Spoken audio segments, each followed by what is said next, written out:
Hey guys, today we're going to take a look at my thoughts on the Predator 3500 watt inverter generator 1 year later. So it's hard to believe I've had this bugger for a year, and knock on wood, but we haven't actually had any substantial power outages this year, which is absolutely crazy. And I knew I was going to have to get some hours in on this thing if I wanted to come back and give you a really good review on it. So what I did was, my brother-in-law races mud boggers. They're basically souped up trucks that run through the mud. They're every bit as dirty as you might think they are. And he took this with him camping for 2 full days. He ran it for 48 hours straight.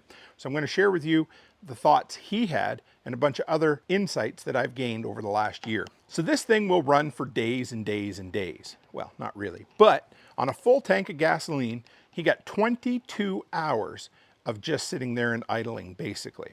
So what was he using this for? He has a little truck camper, you know, the box camper. So he was running a mini fridge, a bunch of LED lights, and a battery charger off of this thing. He would start it up, let it run all day, all night. Didn't bother him one bit. 22 hours out of a full tank of gas. That blew me out of the water. Number two, he would have to actually go outside and check a couple of times to make sure it was still running. He'd get out there and realize, oh yeah, the lights are still on in here, so it is. But it's that quiet.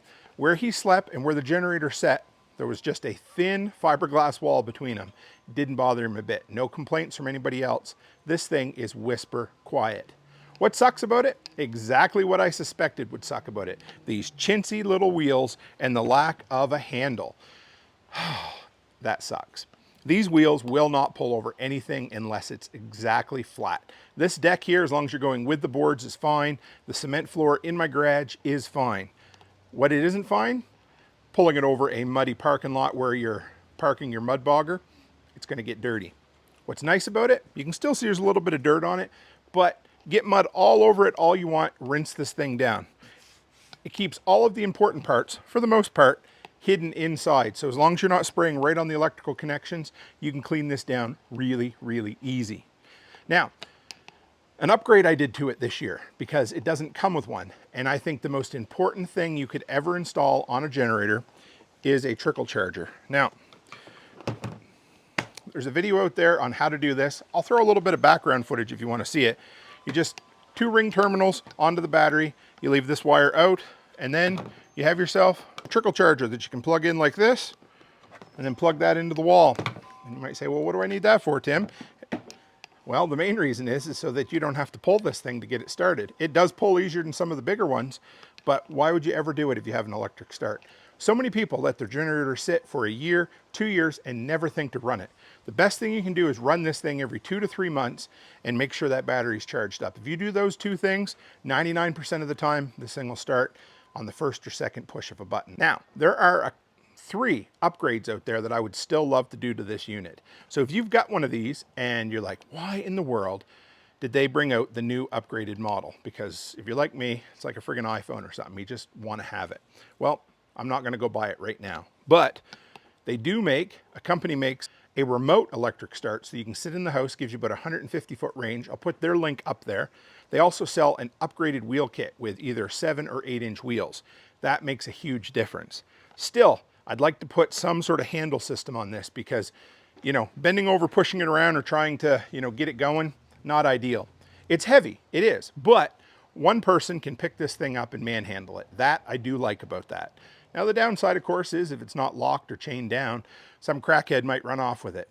Hopefully you're going to be more careful than that, but it is just light enough. I wouldn't even want to walk to the corner with it, but I can pick it up in my garage and carry it out here to the backyard.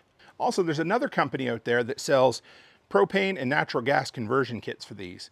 I've got my house wired up, is that the right term? Anyway, I've got my house plumbed up for natural gas to run my bigger generator off of. I would love to have this, but honestly, even propane would be great. This is a perfect camping generator. And the cool thing is, I live in Canada. You can't buy this in Canada. I had to buy it in the States and bring it back. And I've had a ton of people kind of eyeing it up and wondering, where did that come from? Oh, that's a nice generator. But here's the thing, guys. Harbor Freight makes a really good generator. It's not a Honda. If you need to run this for 24 hours a day for the next 6 years for a food truck, get yourself a Honda EU 3000 or something along those lines. But this absolutely works for what it is. Their price is good, they stand behind their products, and now, of course, I got to run out and get the new upgraded version that they have. A couple more quick thoughts on this. The battery is really accessible. I was actually surprised. Single screw here, open it up, take it out.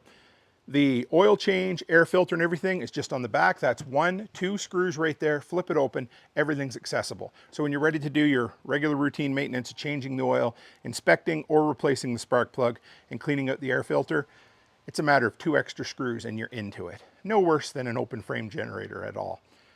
I can't wait to run this thing just a little bit more. I never installed this trickle charger until just recently. So that means this thing's been sitting in my shed, in my garage, heated for almost 12 months now.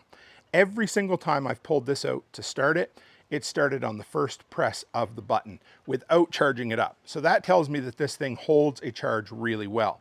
But get yourself a trickle charger, let it run off it, so that you're always ready to push the button and get started. That's it on this, guys. There's not much more to talk about. It's a well-built, well-rounded generator that has all the features you want from something that should cost twice as much. If you're still here at the end of this video, it means, hey, I made this video just for you. So hit that subscribe button, stick around, and get more videos about generators, backup power, solar, the works. And also, if you want to see another review I did on this generator, check out that video right there, and that'll show you my initial thoughts of when I unboxed it. So with that, guys, as always, stay happy, stay healthy, and have a great week.